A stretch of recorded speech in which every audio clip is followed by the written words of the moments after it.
Hi guys, Paul here from PABrewNews. We got a beer here, a special beer. This is a 2024 Bigfoot Barleywine style ale, and it's coming in. Actually, this was where is it? 9 point. It says 9.6.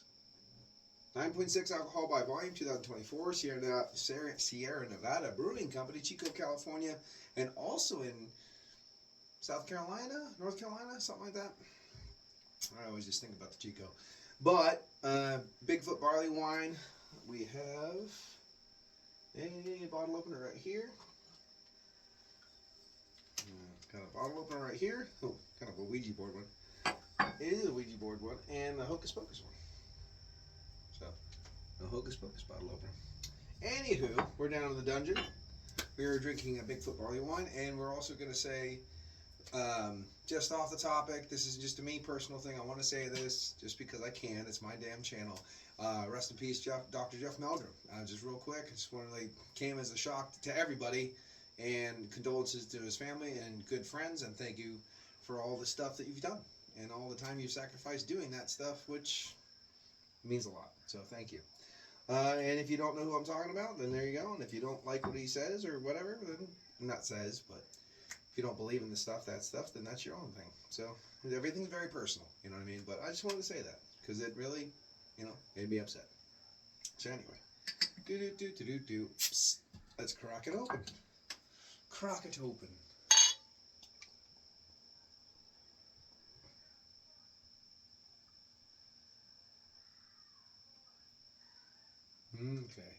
Okay. Girls are upstairs watching Texas Chainsaw Massacre Part 2 because they're my kids. So here we go. Now this looks rich in caramel and goody, right? Especially in the Chimay glass. It just smells of older hops. So that's it. It's an American barley wine. I like English styles, but let's get into it. Cheers.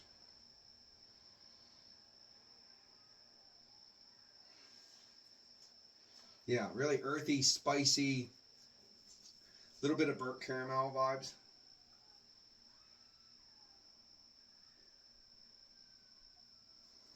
Oh, it's got a little bit of a soft, like, charry smokiness mixed with those earthy caramel vibes now.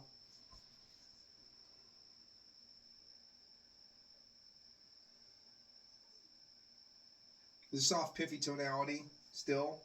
I've had them fresh as well, where they're a little bit more on the grapefruit zesty kind of quality mixing in there. So that's a little bit dialed back more. It's more just spicy, earthy now, but there's a little bit of piffiness. And then there's still a little grapefruit kind of quality mixing around there.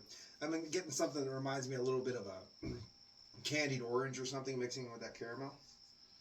Yeah. Cheers.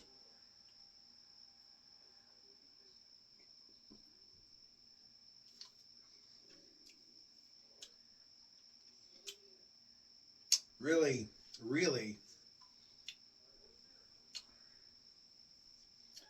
really peppery, spicy on the palate. On the back of the palate, especially, it's like really hitting you. The ABV's hitting you a little bit, which I was a little surprised. So the ABV's hitting you, but a lot of earthy, spicy pepperiness. And I would say it was probably a little bit of pine tonality back when it was fresher. Now it's kind of borderline into just that spicy, like extreme spicy, peppery earthiness. There is that little bit of a burnt sugar, burnt caramel, toasted grain tonality wafting through there.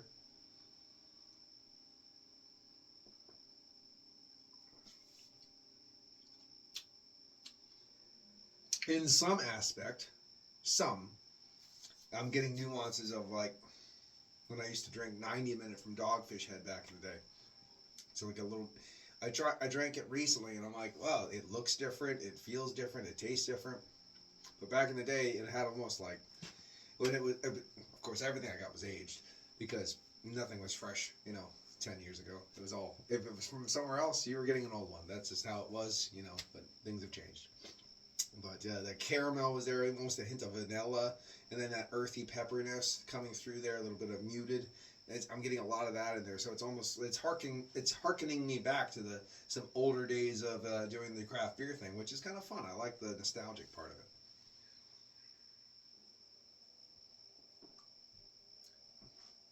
especially doing dungeon reviews. I mean, that was how I really, not initially started, but moved down here at the beginning, pretty close to maybe the 120th or review or whatever, something like that. And then things went crazy from there. So there you go. But yeah, no candles again. Just couldn't be bothered. I just got done cooking 2 different dinners and put shepherd's pie in the oven to finish. Kids are watching Texas Chainsaw Massacre. Transferred 2 loggers.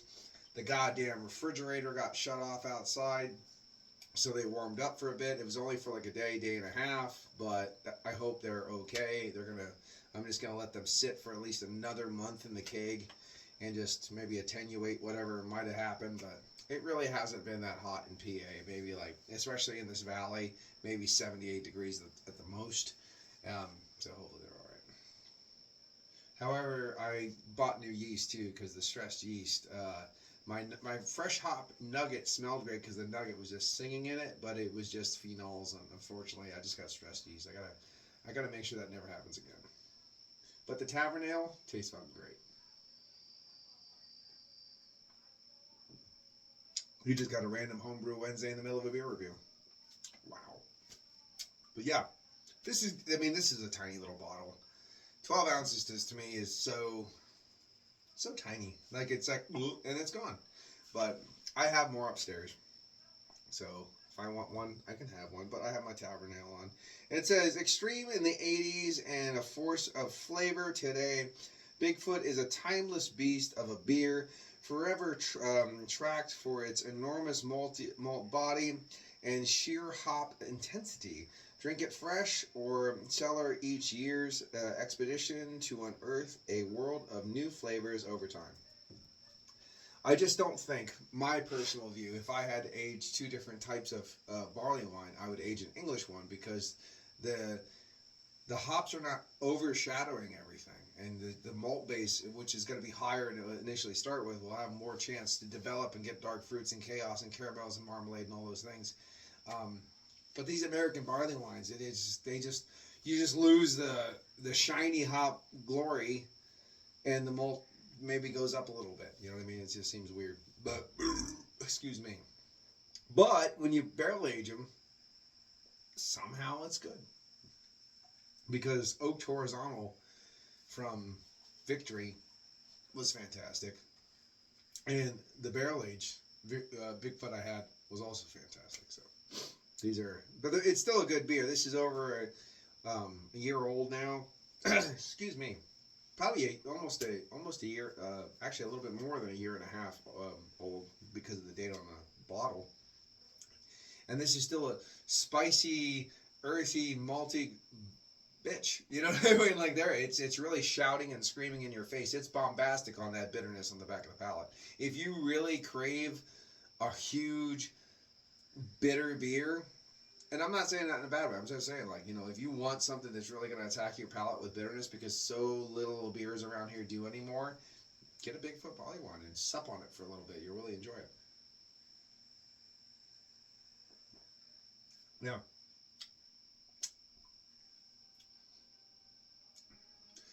I like it, and I think it's really good. However, every time I sip on it, I'm expecting other, like, if I drank an aged English barley wine, for example, I expect other flavors to come out of the woodwork and do other things with my palate, and like have butterscotch and have different caramels and vanillas coming out of somewhere, and just different figs and candied raisins and like all these different things.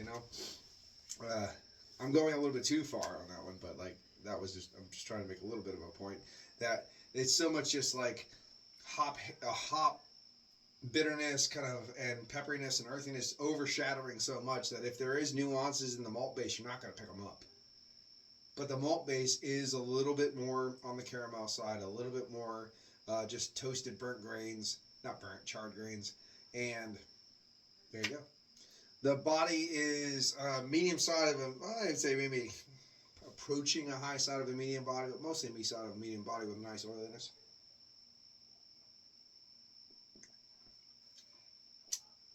For an aged barley wine, I would not say a medium high side of a medium body is a bit thin. I think most of the barley wines that I've had, English or otherwise, are tapering between a medium side of a medium body to a full side of a medium body. It's really rare that you ever get an aged, especially an aged barley wine that's in the full spectrum.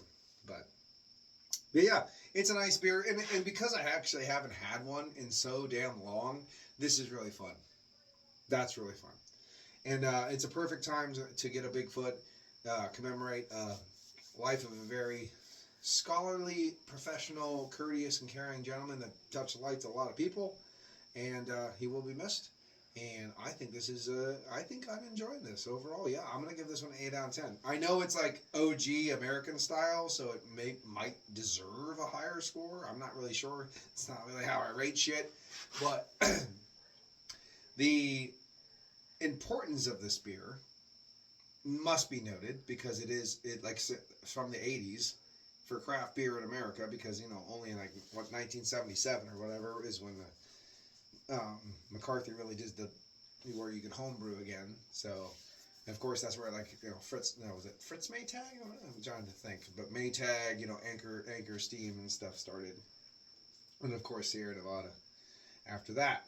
So anyway, I am talking a bit, but I kind of needed to talk a little bit. I don't know. I just haven't had a day where I really spoke to people in a way that was more than, hi, I'm having a good day, which I wasn't, but it's fine. So yeah. Actually got a chance to pontificate over a beer, and that's always a good thing. 8 out of 10 for the 2024 Bigfoot. Not the barrel age. I'd like to try another barrel age. I don't even know if they make it. Hey, Lava Lamp. If they do make it, go Lava Lamp, go. If they do make it, I haven't seen it in ever. So if they do still make the, I'll try to make sure I don't edit this out. Sometimes I've been shrinking the video a little bit. But if they do still make the barrel-aged Bigfoot, let me know if you've seen it, or, you know, price point, availability, all that kind of stuff. This was $16.99 or $17 for a 6-pack of 12-ounce cans. I think it's a little high for what I'm enjoying. It is a barley wine, though. I mean, it's a 6-pack of barley wine. I guess $16.99 or whatever can't really be too bad. I miss 750s as far as like the special shit goes, but I bet you if we get barrel aged Bigfoot now, it's probably not in a 750. It's probably in 412s or canned in 416s or some crazy new age ruin everything kind of mindset. But small volumes in big bottles for me was the way to go, because you had more quality, because you weren't brewing so large. Like Deschutes big shit has just gotten so watered down because it's 6-packs. It's like, I was like, you don't need a Black Butte, anniversary beer in a 6-pack of 12s. Just give me one big ass bottle, shrink down the size that you're making, focus on the quality, make it rich and huge and delicious, and just let me enjoy it. But no, because I had that. I'll never buy another one again, because what I had was just watered down crap. It was still drinkable and blah, blah, blah, blah, blah, but compared to what it was is what I'm saying. And nothing as good as it was, because I'm an old curmudgeon, and that's how the world works, I get it. But there's gray in my beard, and it's very visible, and I'm a bitter old man, but that's fine. So I think I've spent too much of your time already pontificating. 8 out of 10 for the 2024 regular Bigfoot, and it has been a pleasure enjoying it with you. This has been Paul for PABrewNews. Cheers.